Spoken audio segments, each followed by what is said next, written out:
김영목 지사님 비행기를 너무 태워가지고 어지러지해가지고 기분은 좋네요. 예, 우리 옆 사람 인사할까? 생각 좀 하고 삽시다. 예, 우리 인간은 생각하는 동물이죠. 나는 생각한다, 고로 존재한다. 예, 의식이 먼저냐, 존재가 먼저냐, 이런 철학적인 질문들은 많이 있었습니다. 그런데 제가 아무리 생각해봐도 우리 예수 믿는 사람은 생각을 하고 살아야 돼요. 아멘? 예. 생각을 안 하면 어떻게 될까요? 내 본능, 욕구, 세상의 유혹을 따라 살아버리더라고요. 그래서 우리가 매일 성경하는 게 뭐예요? 생각하는 거예요. 하나님을 생각하고 나를 생각하고. 아멘. 예. 근데 오늘 또 본문에 보니까 생각하라는 말이 많이 나와 있네요. 자, 이제 오늘 본문의 이 말씀을 개략적으로 우리가 살펴본다면 사실 40장부터 계속 이어지는 내용이에요. 그게 뭐냐면 바벨론에서 우리를 구원해 내시겠다는 거예요. 그리고 그렇게 이제 구원해 내셔서 그들이 이제 돌아갈 예루살렘, 시온성, 거기를 에덴 동산 같게 회복시키시겠다. 그러면 그들을 바벨론에서 구원하시고 그 예루살렘에 돌아가 그 예루살렘이 에덴 동산 같이 그렇게 그들을 풍성하게 회복시키시려고 하는 의도가 뭐냐? 그들이 잘 먹고 잘 살라는 거예요? 아니죠. 무엇 때문에 바벨론에서 그들을 구원해 내야 했고 그리고 그 에덴 동산 같이 예루살렘 성을 다시 회복시키실까요? 예, 세상에 구원을 이루도록. 그래서 이스라엘 백성이 바빌론에 그렇게 묻혀서 살아버리면 어떻게 돼요? 이 땅에 예수 그리스도가 등장하실 수 있어요, 없어요? 없어요. 그래서 반드시 이스라엘은 바빌론에서 나와야 돼요. 그리고 나라를 이루어야 되고, 그래서 그 나라를 통해서 누가 나와야 돼요? 세상의 구원자 예수 그리스도가 나와야 돼요. 그렇죠? 네. 이제 그 내용이 오늘 사실 오늘 본문에도 나와 있어요. 그런데 우리가 이제 구약을 보면 그리스도란 말이 없잖아요. 그리고 실제적으로 여러분이 이 본문을 읽어서 이 본문 속에서 무엇이 그리스도를 얘기하고 있는지 알기가 쉽지가 않습니다. 그런데 여러분 한번 생각해 보십시오. 하나님이 여러분을 얼마만큼 사랑하세요?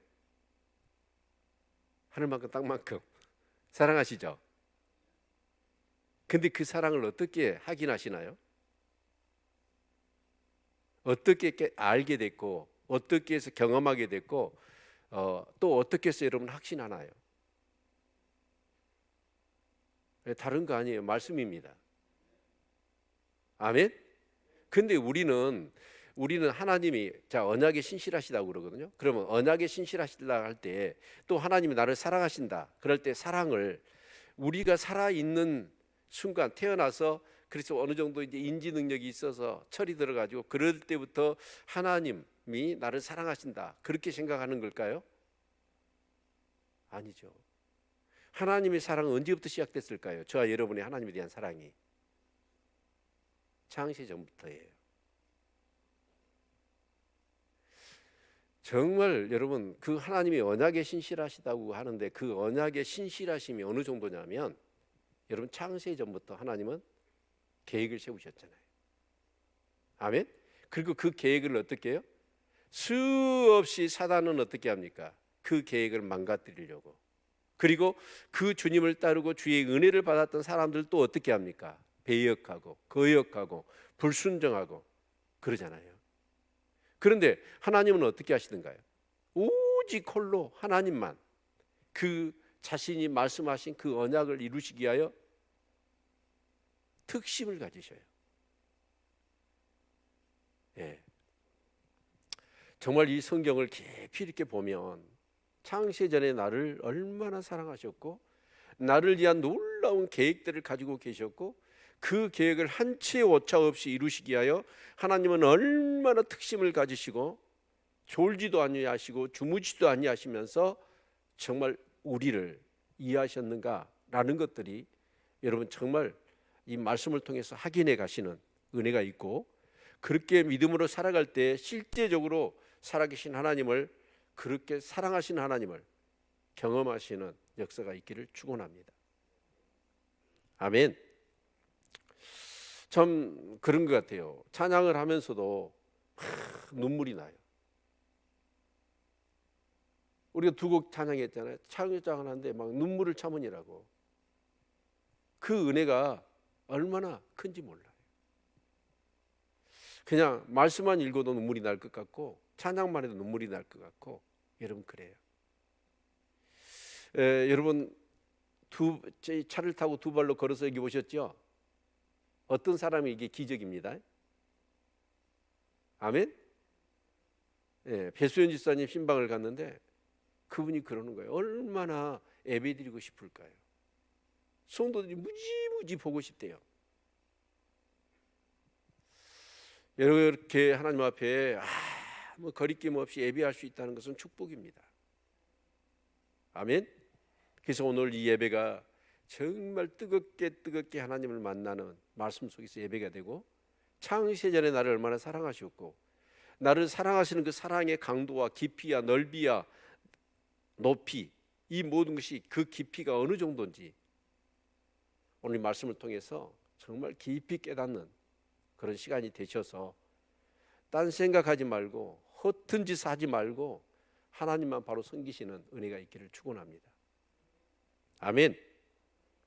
그러면 1절부터 3절까지는 뭐냐면, 하나님이 바빌론에서 이스라엘을 구원하시고 그들을 이 시온성, 예루살렘이죠, 예루살렘으로 돌려보내서 그 예루살렘 성을 에덴 동산같이 하시겠다라는 내용이에요. 그리고 이제 4절부터는 8절까지 우리가 말씀을 읽었는데, 이 말씀은 뭐냐면 당최 무슨 소리인지를 모를 것 같아요. 몇 번을 읽어도 사실 잘 모릅니다. 그런데 자세히 말씀을 뜯어보면 이 말씀은 무엇을 얘기하고 있냐면 하나님의 구속의 계획을 말씀하고 있어요. 아멘. 근데 이게 누구를 위한 거예요? 나를 위한 거예요. 그래서 성경은 사랑의 편지입니다. 나에게 주신 하나님의 사랑의 편지입니다. 아멘. 네. 자, 우리 같이 한번 얼마나 하나님의 그 사랑이 지구지구순하고 정말 창세 전부터 그 놀라운 계획과 사랑을 가지고 계셨는가라는 것을 우리가 살펴볼 수 있을 겁니다. 자, 1절 같이 한번 읽습니다. 1절 시작. 의를 쫓으며 여호와를 찾아 구하는 너희는 나를 들을지어다. 너희를 떠낸 반석과 너희를 파낸 우묵한 구덩이를 생각하여 보라. 여기서 생각해 보래요. 뭘 생각해 봐요? 자, 의를 쫓으며 여호와를 찾아 구하는 너희는, 그러니까 이제 바벨론의 포로로 가 있는 그들을 향하여 주님이 하시는 말씀이잖아요. 그러면 바벨론의 포로로, 나라가 망해서 포로로 끌려갔단 말이에요. 근데 그런 사람이 의를 쫓고 여호와를 찾아 구합니까? 어떤 사람들이죠?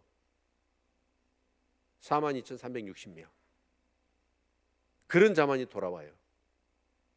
나라가 망했어요. 포로로 끌려가서 정말 노예 생활을 해요. 그런데도 불구하고 그들은 하나님을 잊을 수가 없었어. 그래서 의를 추구하고 의를 쫓으며 여호와를 구하여 찾는 그런 사람들.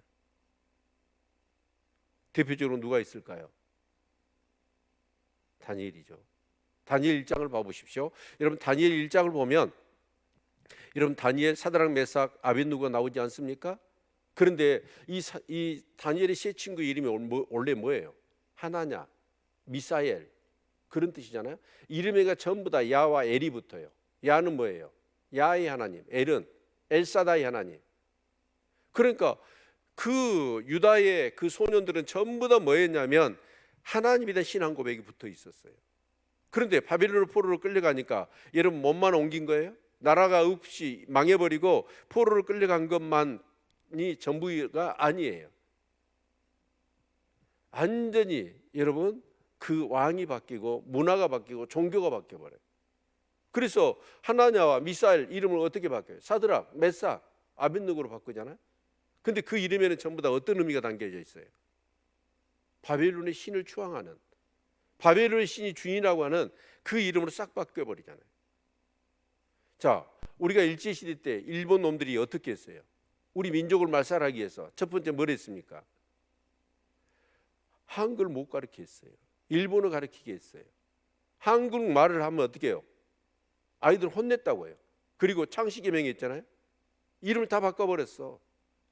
예, 우리 민족에 대한 정신을 다 뺏어가 버리려고. 그래서 우리 민족을 말살시켜 버리려고. 그렇듯이 여러분, 나라가 망했는데 바빌론이 포로로 끌려갔는데 그들의 신앙이고 종교고 다 없어요.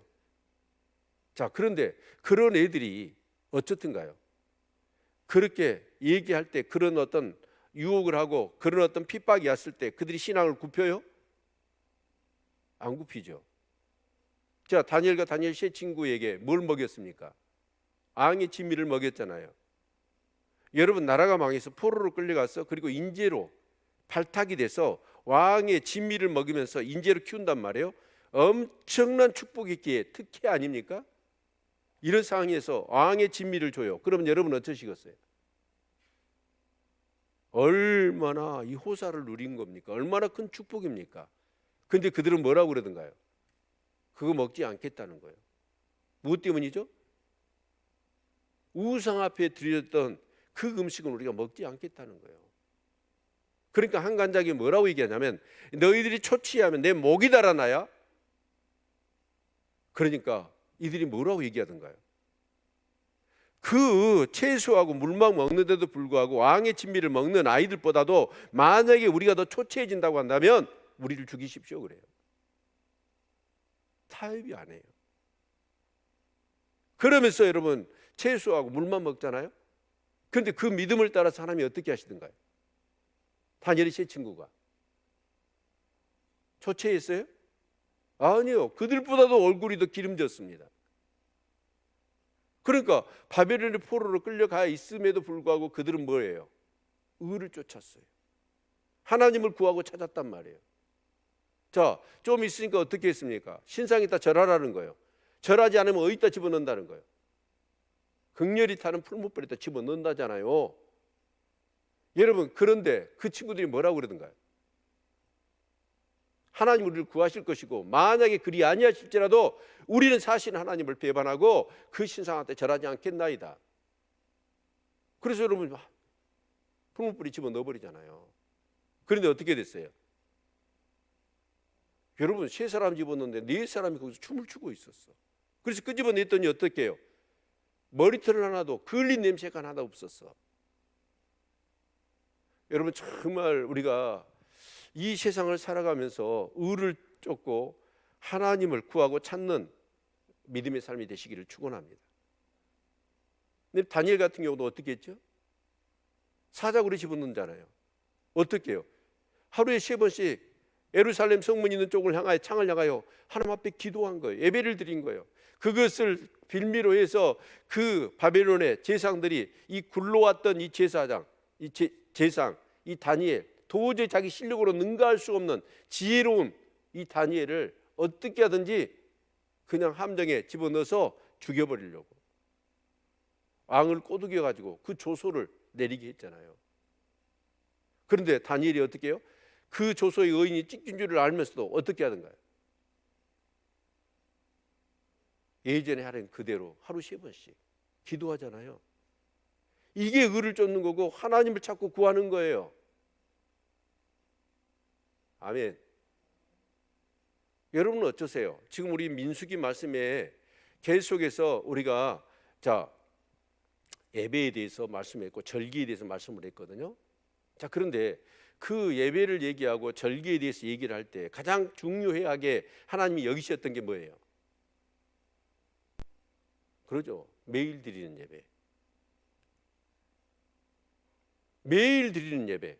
그래서 다니엘서의 8장부터 12장까지 우리가 주일날 살펴봤잖아요. 마지막 시대에 사단이 뭘 피하려고 그러던가요? 주일 예배 열심히 드려. 절기 예배 열심히 드려. 그런데 매일 드리는 예배는 피해버리잖아요. 왜 그렇죠? 사단은요, 매일 하나님의 임재 앞에 들어가서 예배 드리는 사람은요 감당을 못해요. 감당을 못해. 왜? 말씀 앞에 하나님 중심, 말씀 중심으로, 믿음 중심으로 딱 서 있으니까 사단이 그 영혼을 사로잡아서 마음대로 자기 불의의 병기로 삼고 갖고 놀고 싶잖아요. 같이 지옥 데리고 가고 싶은데 이 사람들은 어쩌냐? 자기 뜻대로 안 되는 거예요. 사단이. 오직 하나님의 말씀을 따라 의를 추구하며 믿음을 따라 살아가는 그 사람들, 그 사람이 누구예요? 매일 드리는, 매일 예배가 드려지면서 그 하나님의 임재와 하나님의 은혜를 도저히 세상과는 바꿀 수 없는 그런 사람들. 주일날 그렇게 얘기를 했어도 새벽 예배에 더 나와서 기도하는 사람이 없더라. 그러니까 여러분은 어떻게 듣냐면 말씀을 지키려고 들은 게 아니야. 그냥 말씀을 지식으로만 쌓아. 여러분, 말씀은요 순종해야 돼요. 아멘. 정말 여러분 교회 나오기 어렵다면 집에서라도 하루 1시간 말씀을 묵상하고 여러분 하루 1시간 기도하는 거, 이것을 생명처럼 여기시기를 축원합니다. 그래서 다니엘은 어쩌냐? 여러분 다니엘의 세 친구나 그 사람들, 그래서 여기 나라가 망하고 바벨론의 포로로 끌려가서도 의를 쫓고 하나님을 구하고 찾는 사람들, 그 사람들이 결국은 나중에 여러분 이 페르시아의 고레스 왕이 야 너희들 유대 사람들아 다 예루살렘으로 돌아가, 너희 하나님 섬겨, 내가 성전 지어줄게, 그렇게 얘기할 때 그 바벨론을 떠나서 예루살렘으로 온 사람들, 그 사람이 42,360명이에요. 여러분 그럴 수 있겠어요? 어떠세요? 그럴 수 있나요? 여러분 바벨론에서 그 사람들은 어떠냐? 예레미야를 통해서, 에스겔을 통해서, 이사야를 통해서 이 말씀들이 계속 주어졌거든요. 그러면 이 말씀을 가슴에 새기고, 자 나라가 망해 바벨론에, 이야 말씀대로 되는구나, 많은 사람이 죽고 포로로 끌려가, 아 하나님 말씀대로 되는구나. 그리고 어째요? 이제 하나님이 때가 되면 70년 만에 우리를 다시 돌려보내겠구나, 이것을 사모하고 기다리는 사람들, 그게 의를 쫓고 여호와를 구하고 찾는 사람들이에요.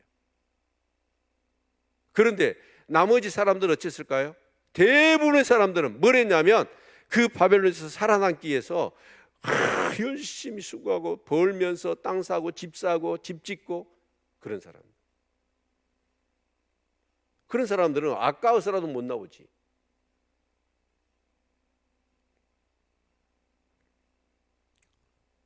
여러분 어떤 경우라도 타협하지 않기를 축원합니다. 세상과 동화되지 않기를 축원합니다. 그래서 늘 말씀을 붙들고 기도해야 돼요. 그거에는 방법이 없으니까 하나님이 뭐라고 그러시냐면 매일 드리는 예배를 지키라는 거예요. 매일. 제발 부탁합니다. 여러분 매일 예배 드리십시오. 신앙생활로 누가 대신 못 해줘요. 절대 못 해줍니다. 여러분 말을 끊고 여러분 진짜 이 냇가로 갈 수 있어요. 그리고 입을 벌려서 그릇에다 물을 따다가 입에다가 쳐 넣을 수는 있어요. 근데 결론적으로 그 말이 어째요? 그 물을 삼키지 않으면 안 되는 거예요. 여러분이 순종 안 하면 진짜 마음이 가난하고 줄이고 목마른 심령이 되어서 이게 절대적으로 필요하구나, 뼈저리게 이걸 느낀 사람들, 이걸 느낀 사람은 그렇게 사는 거지.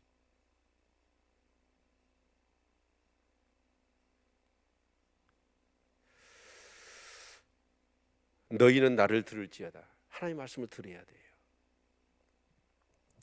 너희를 떠낸 반석과 너희를 파낸 우묵한 구덩이를 생각하여 보라. 자, 너희를 떠내고 너희를 퍼낸 우묵한 그런 구덩이가 어디일까요? 애굽입니다. 하나님이 애굽을, 여러분 그 10가지 재앙을 통하여 바로를 꼼짝 못하게 해가지고 어떻게 했어요? 이스라엘 백성 출애굽했잖아요. 아멘.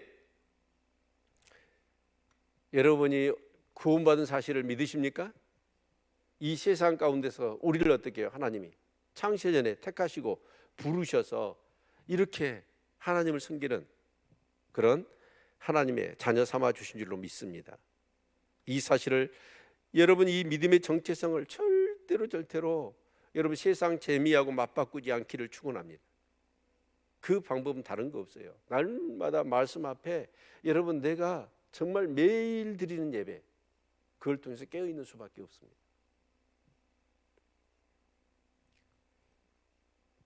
2절, 너희 조상 아브라함과 너희를 생산한 사라를 생각하여 보라.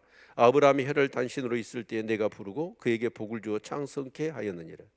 여러분, 그 갈대아 우루 우상이 득실거리는 곳 아니었습니까? 근데 하나님이 어떻게 아브라함을 부르셔요? 어떻게 부르시죠? 이런 말씀으로. 그런데 갈 바를 알지 못하고 아브라함은 믿음으로 순종해요. 그래서 그가 혈혈 단신이었어. 여러분, 정말 자식이 없었단 말이에요. 그런데 하나님이 어떻게 하시는가요?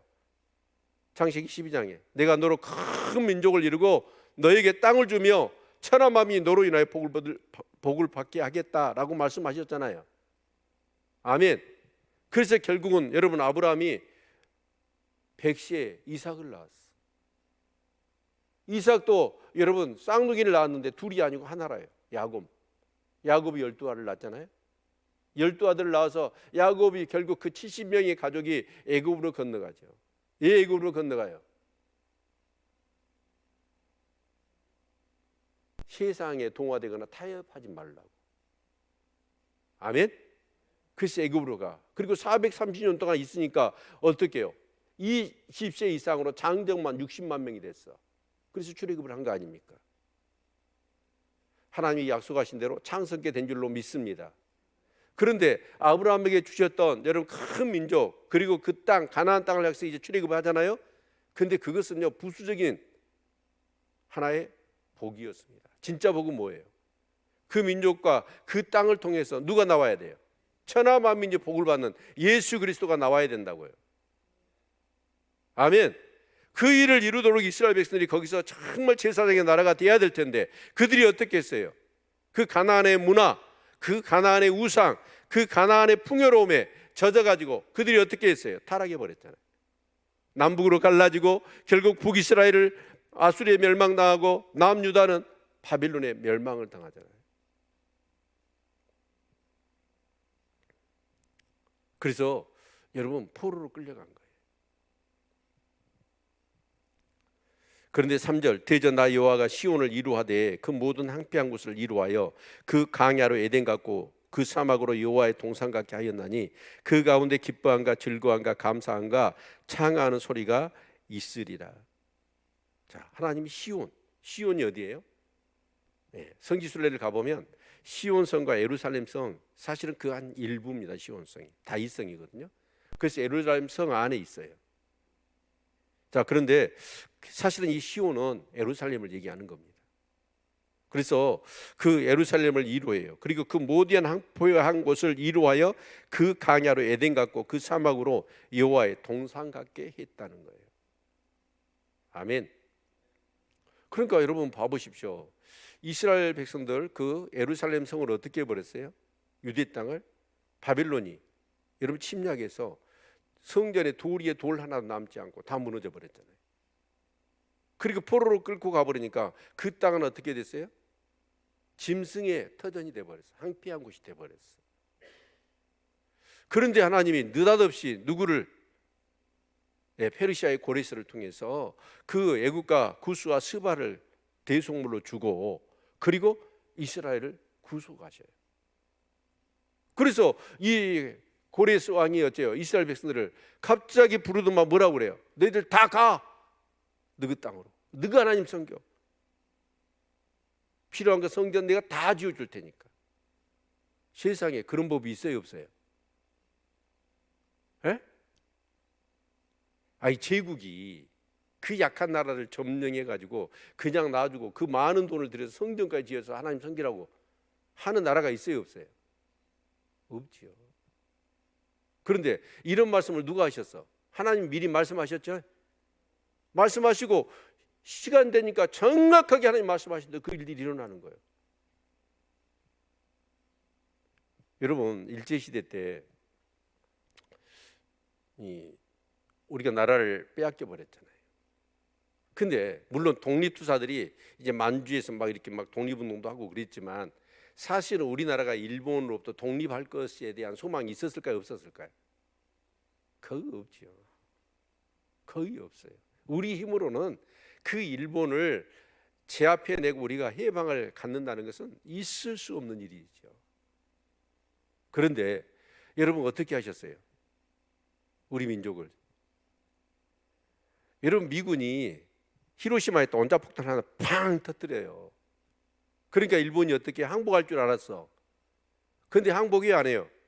안 해요. 15일 후에 나가사키에다가 원자폭탄 하나 딱 터뜨리니까 그때 항복을 해요. 그래서 우리나라 해방을 맞은 거 아니에요? 그렇게 물리적으로. 그런데 하나님은 어떻게 하시느냐? 그 원작보다 더 강력한 그런 어떤 전능하신 하나님이 그 페르시아의 그 고레스 왕의 마음을 사로잡아요. 누구를 통해서? 다니엘을 통해서. 이 일들을 다 다니엘이 알고 있어. 그리고 이 고레스 왕한테 얘기를 해준 거예요. 아멘. 여러분 그랬을 때 그 기쁨, 즐거움, 감사함, 찬양하는 소리 얼마나. 여러분 우리 그래서 이제 그 원자폭탄 터뜨리니까 우리가 독립을 했잖아요. 독립할 때 어떻게 해야 됐어요? 사람들이 손에 태극기를 들고 나와서 뭐라고 그랬어요? 대한민국 만세. 대한민국 만세 불렀잖아요. 참 그때 그 감격은요, 제가 그때 안 살아서 모르겠어요. 근데 제가 5.18 때입니다. 5.18 때 이제 그 전남도청 앞에 분수대가 있잖아요. 거기서 이제 장례식을 해요. 어마어마한 골목마다 전일비트 막 그쪽으로 해서 사람이 어마어마하게 모였어요. 저도 그쪽에 한쪽에 있었는데 그 많은 시신들 간에다가, 그리고 간이 없으니까 어쩌냐면 천으로 둘러싸여 있는 시신들이 쫙 있어요. 어마어마한 수들이 있었습니다. 그러면서 이제 장례식을 하는 거예요. 근데 누군가가 애국가를 부르더라고. 애국가를 불렀을 때 진짜 모든 사람들이 눈물을 흘리면서 그 애국가를 부르는 거예요. 근데 그때 사실 옆에 여고생이 있거나 여대생이 있거나 아가씨가 있으면 어쩔까요? 수줍어 하잖아요. 근데 그때는요, 인간의 감정이 없어져 버리고 소리의 손을 다 잡아요. 그리고 눈물을 주룩주룩 그러면서 동해물과 백두산을 부르더라고요. 아마 정말 이스라엘 백성들이 그 모진 세월들을 견디고 마음에 새겼던 하나님의 말씀을 붙잡고 기도하다가 너희들 돌아가라.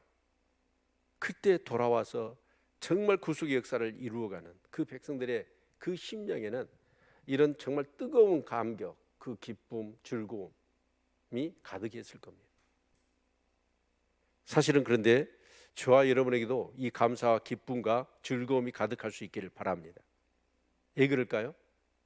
여러분, 바벨론보다 더 징하고 강력하고 도저히 우리가 헤어날 수 없었던 그 권세가 어떤 권세예요? 죄와 사망의 권세입니다. 여러분, 죄 안 지을 수 있나요? 아무도 없습니다. 의인 없나니 하나도 없고 모든 사람이 죄를 지었음에 하나님의 영광에 이르지 못하거든요. 그러면 여러분, 죄의 싹은 뭐예요? 사망입니다.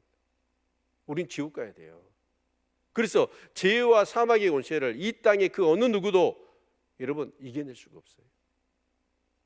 실제적으로 바벨론이라고 하는 제국보다도 더 무서운 여러분 권세가 뭐냐면 죄와 사망의 권세예요. 근데 그 죄와 사망의 권세로부터 여러분 자유하십니까? 구원 받았습니까? 예수 그리스도 그 십자가의 그 구속의 은총을 통하여 여러분 제사함 받고 의롭게 되고 구원받은 줄로 믿습니다. 그렇다면 여러분 정말 이스라엘 백성들이 그 포로 생활을 종식하고 예루살렘에 돌아와서 성전을 짓고 다시 하나님을 예배하는 그 감격 가운데 그들이 기뻐하고 즐거워하는 것보다도 더 큰 기쁨과 즐거움으로 하나님을 신앙하고 하나님을 예배하고 하나님을 찬양할 수 있기를 축원합니다. 그 감격, 그런 사람들이 뭐예요? 대한민국 만세라고 불렀던 사람들 이상으로 너 자유 얻었네, 나 자유 얻었네, 우리 자유 얻었네 라고 하면서 우린 기뻐하는 거예요. 그 기쁨이 있으시나요? 그런 사람들이 예배를 드릴 수 있고 찬양할 수 있는 거예요.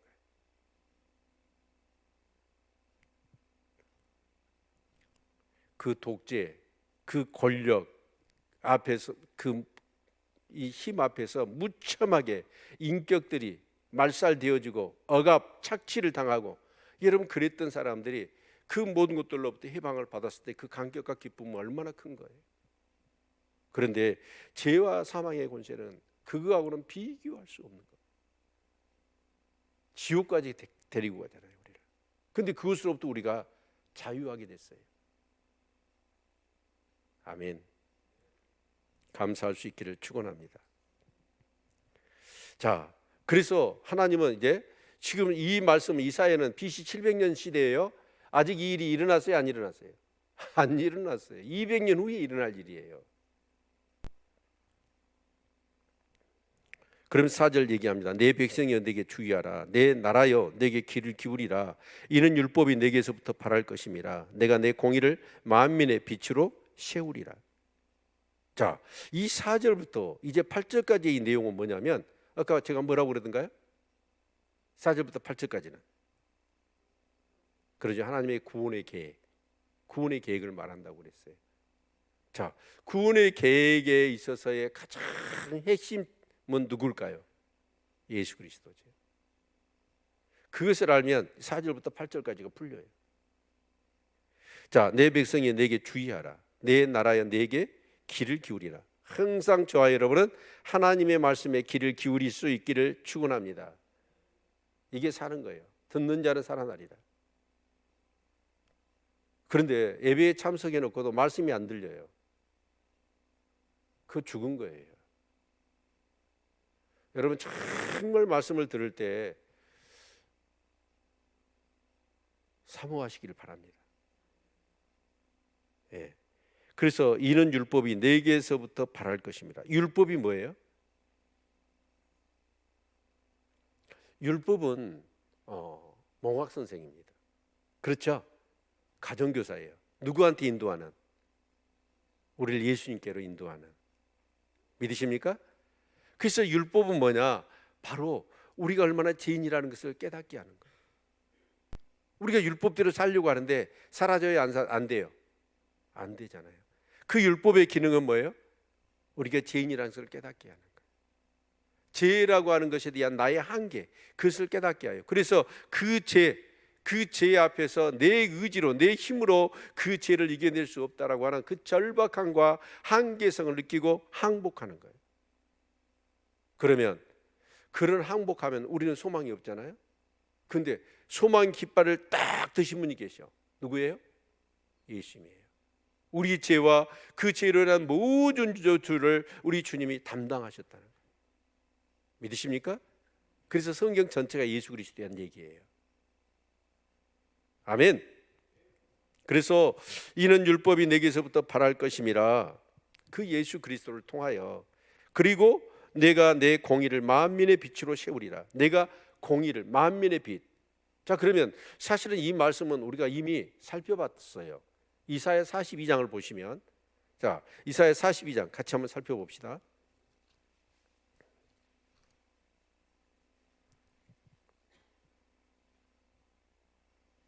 자, 6절까지 한번 같이 함께 쭉 읽어봅시다. 이사야 42장 1절부터 6절까지 시작. 내가 붙드는 나의 종 내 마음에 기뻐하는 나의 택한 사람을 보라. 내가 나의 신을 그에게 주었은즉 그가 이방에 공의를 베풀리라. 그는 애치지 아니하며 목소리를 높이지 아니하며 그 소리로 거리에 들리게 아니하며 상한 갈대를 꺾지 아니하며 꺼져가는 등불을 끄지 아니하고 진리로 공의를 베풀 것이며 그는 세하지 아니하며 낙담하지 아니하고 세상에 공의를 세우기에 이르리니 섬들이 그 교훈을 앙망하리라. 하늘을 창조하여 펴시고 땅과 그 소산을 베푸시며 땅 위의 백성에게 호흡을 주시며 땅에 행하는 자에게 신을 주시는 하나님 여호와께서 이같이 말씀하시되 나 여호와가 의로 너를 불렀은즉 내가 내 손을 잡아 너를 보호하며 너를 세워 백성의 언약과 이방의 빛이 되게 하리라. 여기서 너는 누구일까요? 예수님이십니다. 그렇죠? 그래서 예수님이 이방의 빛이 되게 하시겠다라는 것이죠. 아멘. 그래서 다시 오늘 본문으로 돌아온다면, 자, 내가 내 공의를 만민의 빛으로 세우리라라고 말씀하셔요. 만민의, 이방인뿐만 아니라 만민의 빛으로. 그러면 빛으로 세우신다는 말은 뭔 말이에요? 어둠이 가득해 있다는 것이죠.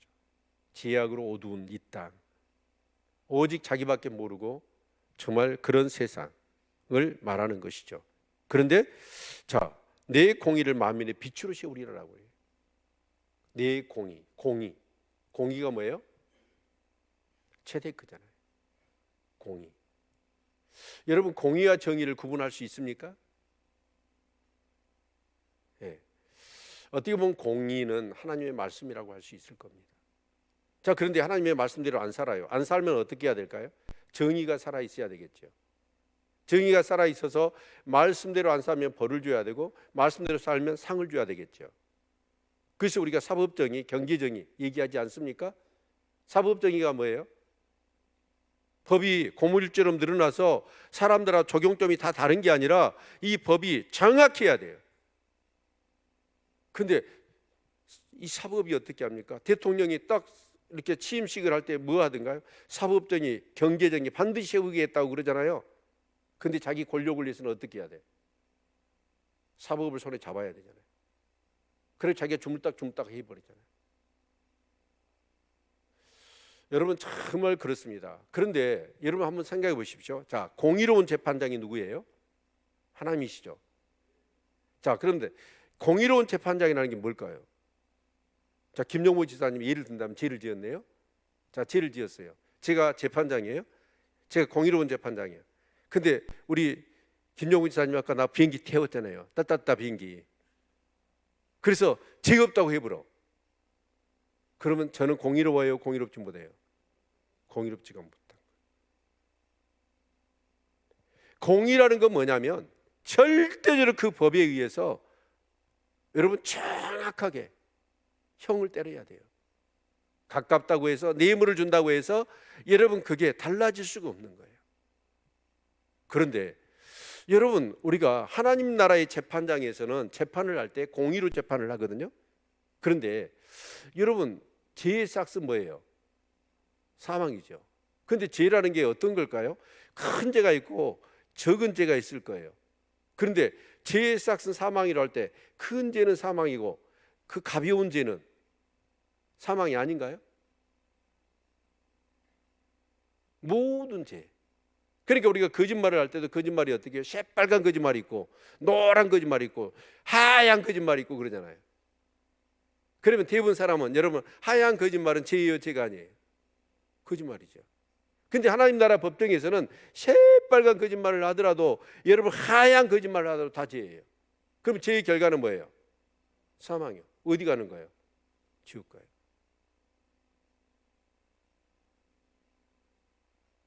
그래서 여러분, 그 공의로우신 하나님의 그 재판 앞에 여러분 살아남을 수 있는 사람이 여기 있어요, 없어요? 없어요. 다 죄와 사망의 권세 아래 여러분 그렇게 살다가 지옥 가야 돼요. 그런데 하나님은 공의로우시지만 또 어떤 분이에요? 사랑이 있어요. 절대로 사랑과 공의를 서로 이렇게 손상시키지 않아요. 공의도 안 베껴야 되고 사랑도 안 베껴야 돼요. 그래서 공의로 좋아 여러분 다 죽어야 돼, 지옥 가야 돼. 근데 하나님 또 사랑이 하나님이에요. 그래서 우리 죄로 인하여 우리를 심판하지 않고 그 심판을 누구한테 갖다 대요? 자기 자신에게.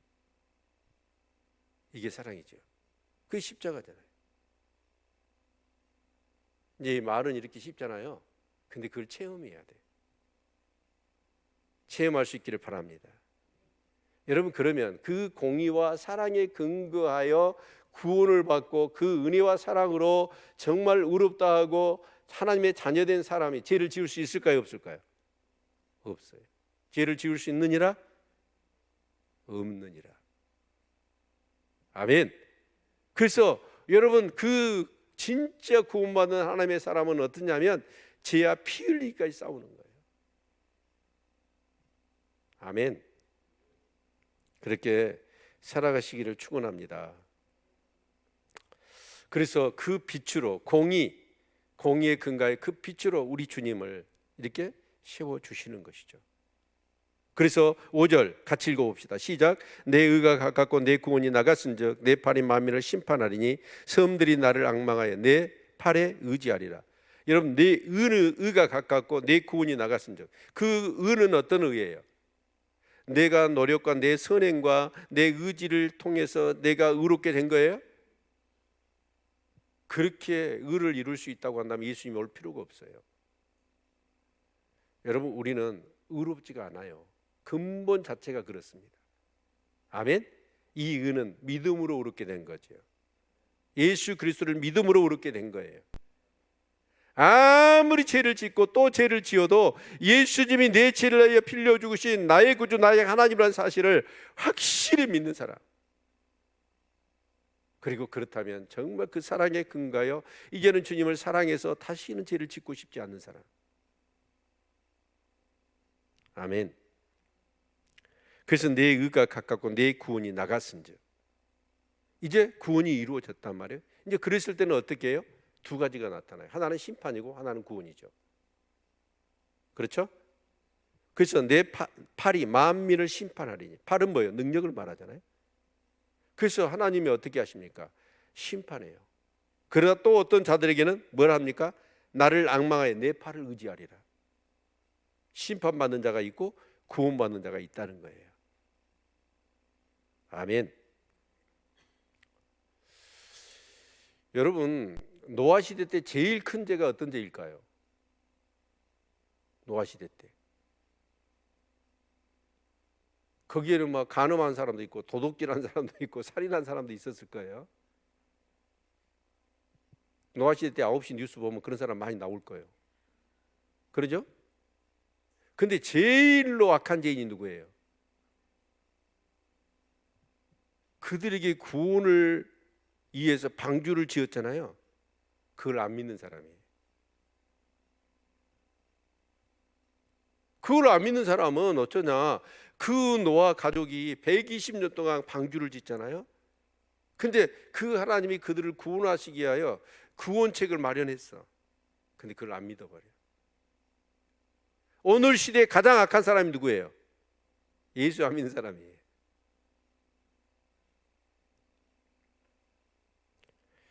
나를 모르면요, 내가 얼마나 죄인인가를 모르면 예수 필요 없어요. 도저히 나는 구원받을 수가 없다고 하는 나의 한계를 느낀 사람들이 예수를 믿는 거죠. 그게 애통하는 자예요. 아멘. 여러분, 정말 우리 주 예수 그리스도를 견고하게 붙잡는 저와 여러분이 될 수 있기를 축원합니다. 어떤 경우라도 흔들리지 않도록. 그래서 그 삶을 살 수 있는 게 뭐냐면 매일 예배드리는 사람. 아멘. 저는 우리 교회가 정말 새벽기도에 정말 성도들이 가득, 전에 우리 특별 새벽기도하면 한때 150명이 새벽기도 계속 나왔어요. 기억하시나요? 그래서 본당이 꽉 찰 정도로 새벽기도가 그랬어요. 초대교회에 얼마나 모이기 힘쓰는지 아세요? 초대교회 한마디로 얘기하면 모이기 힘쓰는 교회였어. 근데 요즘은 어쩌죠? 모여요? 모이기 힘써요? 안 그래요. 지금 중직자들도 이 공예배를 빠지잖아요. 자기 멋대로 해요. 목자들 자기 멋대로 해요. 왜 그럴까요? 누릴 것이 너무 많아.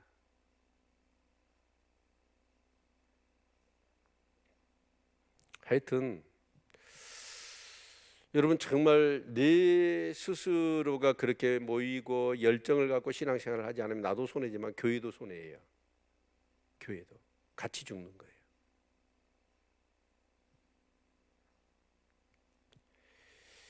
말씀 붙드시고 기도하십시오. 그 방법 외에는 없어요. 매일매일 그 방법 외에는 없습니다. 만약에 다른 방법이 있다면 예수님이 아니 하나님이 매일 드린 예배 사단이 보십시오. 매일 드린 예배 피하겠어요? 여러분 썬데이 크리스찬 되지 마십시오. 색깔만 크리스찬 되지 마시라고. 삶이 크리스찬이어야 돼. 그게 가능하려면 매일매일 1시간씩 하나님 앞에 예배하는 성도들이 되시기를 축원합니다. 6절 너희는 하늘로 눈을 들며 그 아래의 땅을 살피라. 자, 눈을 들어 하늘 보라는 거예요. 그리고 또 땅을 내려다 보라는 거예요. 그런데 그 하늘과 땅이 어쩌냐? 하늘이 연기같이 사라지고 땅이 옷같이 헤어지며 거기 거한 자들이 하루살이같이 죽으려니와 나의 구원은 영원히 있고 나의 의는 폐하여지지 아니하리라. 하늘이 연기같이 사라질 거래요. 땅이 어떻게 된다고요? 옷같이 헤어지며. 여러분 어떠세요? 이 지구가 계속해서 이렇게 건강하게 균형을 잡고 이렇게 움직일까요? 자전과 공존을 하면서? 네? 그럴 수가 없어요. 아마 지구가 한계 상황에 이른 것 같아요. 1950년, 아니 2050년 되면 목포 물에 잠긴다잖아요. 어찌했을까? 목포에다 집 사는 사람들. 어떤 목사님이 저기 그 뭐죠? 그 쌍둥이 같이 2개 올라간 거 있죠. 거기다 자기 해놨다고. 목사님이 해놔야지. 그러면서 나보다 하라고 그러더라고. 돈 좀 주라고 그랬어. 여러분 정말 이 지구가요. 또 저는 그래요. 분명히 예수님이 마태복음 24장에 뭐라고 그랬습니까? 난리야 난리, 전쟁과 전쟁의 소문이 첫째 기근과 지진이 있을 거라고 그랬어요. 제가 볼 때는요. 지금 중국하고 미국하고 양강 구도잖아요.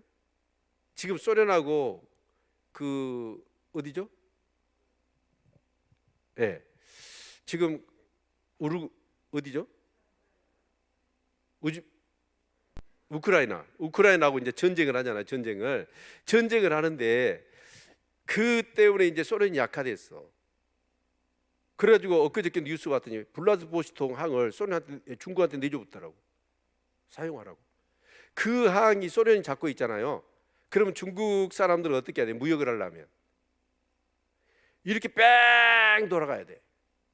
근데 그 항을 소련이 중국한테 좁은 거예요. 준 게 아니라 사용을 하도록. 엄청난 경제 패권이. 그러면 이제 중국하고 미국하고 싸움 아닙니까? 근데 이제 우리나라 같은 경우는 어떻게 해요? 한미일 북한 핵을 쏘니까 우리가 살 수 있는 이 방법은 한미일이 공조해야 된다. 이제 그렇게 해서 대결 구도가 만들어지잖아요. 그러면 어때요? 전쟁 날까요? 안 날까요? 나는 거의 100% 전쟁 납니다. 반드시 전쟁 나게 돼 있다고. 왜냐하면 성경이 얘기하잖아요. 저도 안 났으면 좋겠어.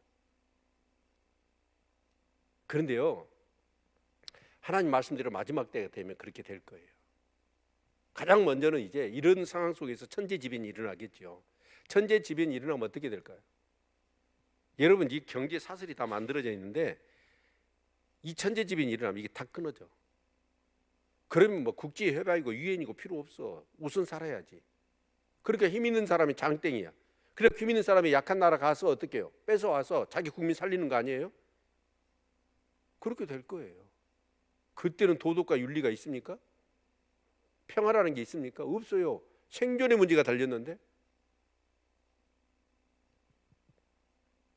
근데 마지막은 그렇게 갈 거예요. 여러분, 하늘이 연기같이 사라지고 땅이 옷같이 헤어진대요. 여러분 옷 입잖아요. 옷 입었는데 여러분 어떠세요? 옷이 헤어질 때 나 헤어지요 그러고 딱 똑바로 보시오 그러면서 뚝뚝뚝뚝 막 실타래가 털어지면서 그렇게 돼요? 아니잖아요. 옷다 보니까 어느 날 보니까 헤어져가지고 다 닳아져가지고 옷이 구멍 나고 그러잖아요. 땅이 그렇게 될 거라는 거예요. 이건 누구 말씀이에요? 정병희 목사 얘기가 아니고 하나님 말씀이야. 이 땅에 소망 두지 말라고. 어디다 소망 둬야 돼?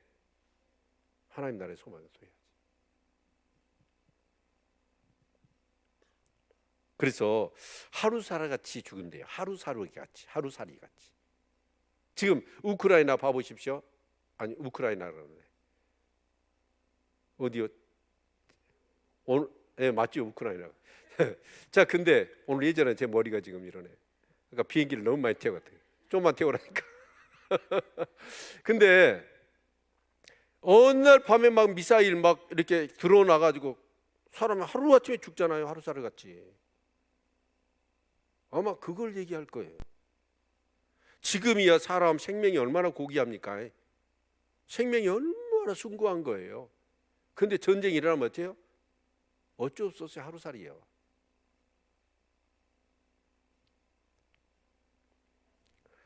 그런데 나의 구원은 영원히 있고 나의 의는 폐하여지지 아니하리라.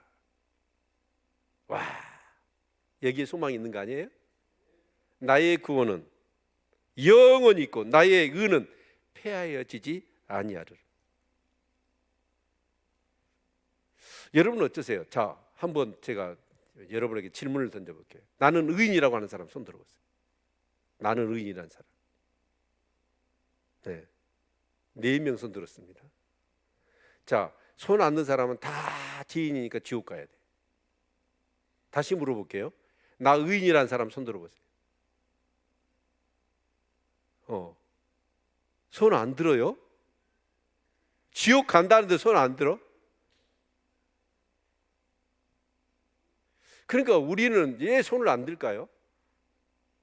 내가 지금 의롭게 안 살거든.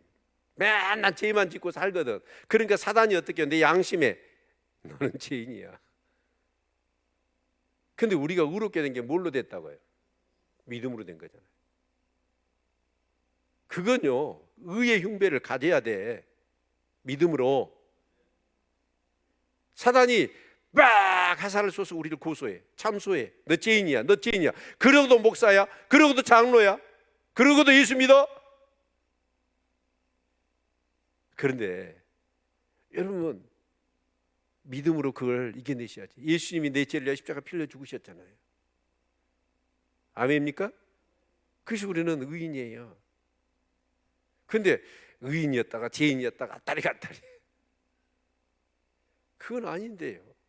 구원은 영원하고 의는 뭐예요? 폐하해지지 않는데요. 이 믿음이 있기를 축원합니다.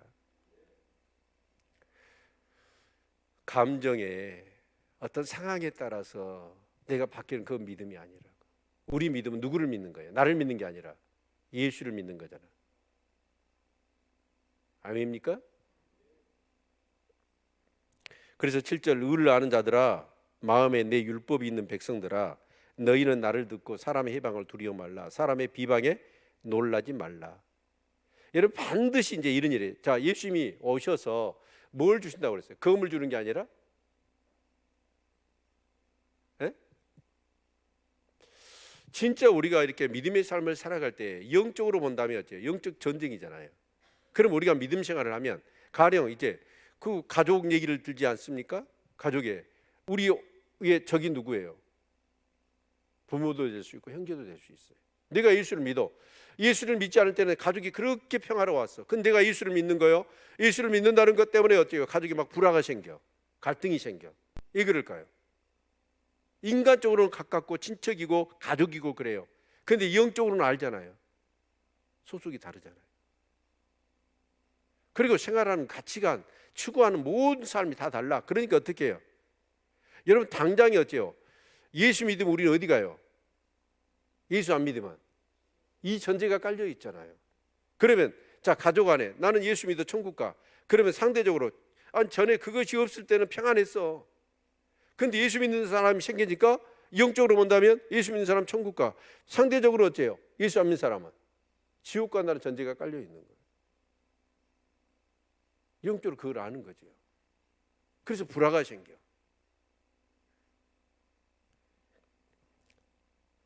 지금 남편이 교회를 안 다니는데도 부부 사이가 좋으면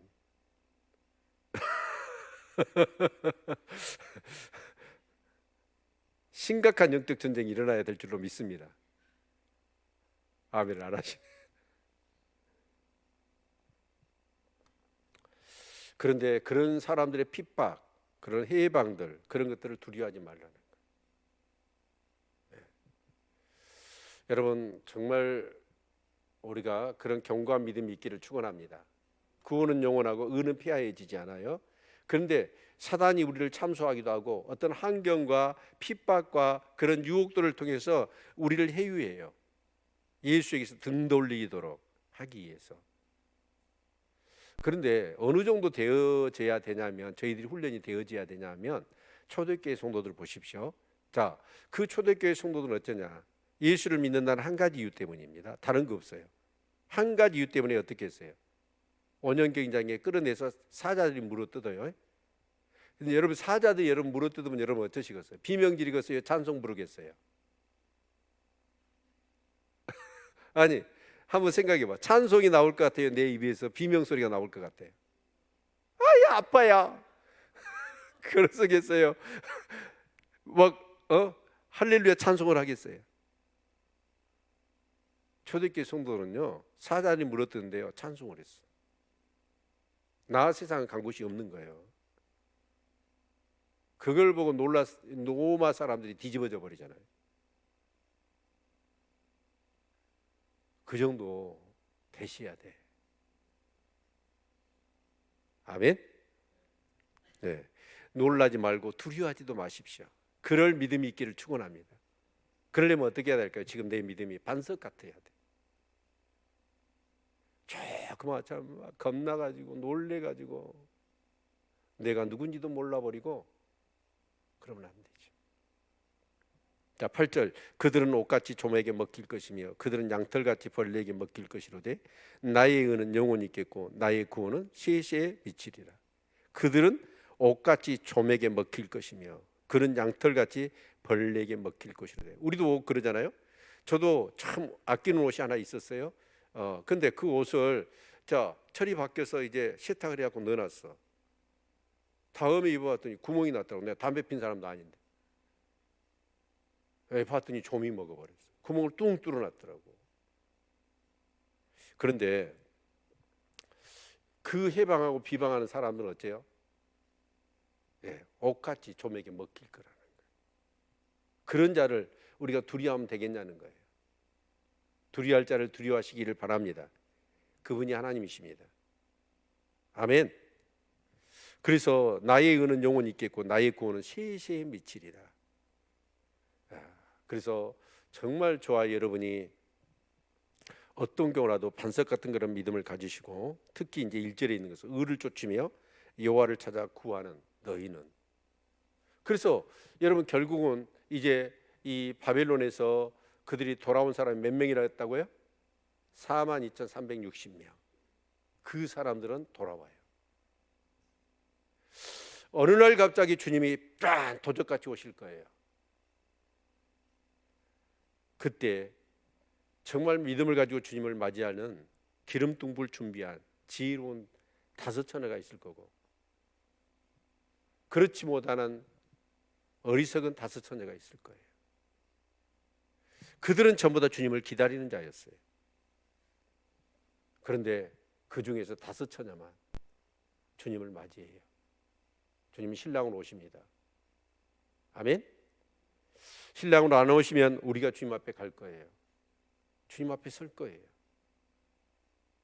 그때 나는 어떤 모습일까를 한번 생각해 보시기를 바랍니다. 결론을 말씀드린다면 의를 쫓고 여호와를 구하고 찾는 자들, 그런 자들은 끝까지 믿음을 지키고 마지막 때 그 바벨론에서 떠나와 하나님의 구속의 역사를 위하여 예루살렘으로 돌아오는 사람들,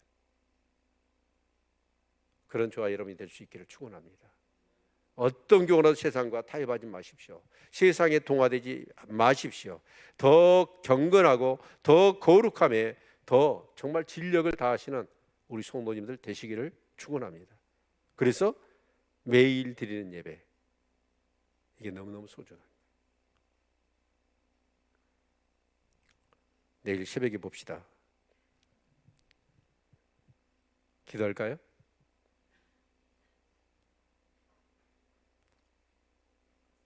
정말 얼마나 좋은 아마 1년 중에서 이 5월 달은 계절의 여왕이라고 하는 이유가 있잖아요. 새벽에 저 그 말리양에서 향기가 막 올라오면서 그거 맡으면서 이렇게 교회를 오고 가면서 기도하신 분들 참 복되다 그런 생각이 들더라고요. 기도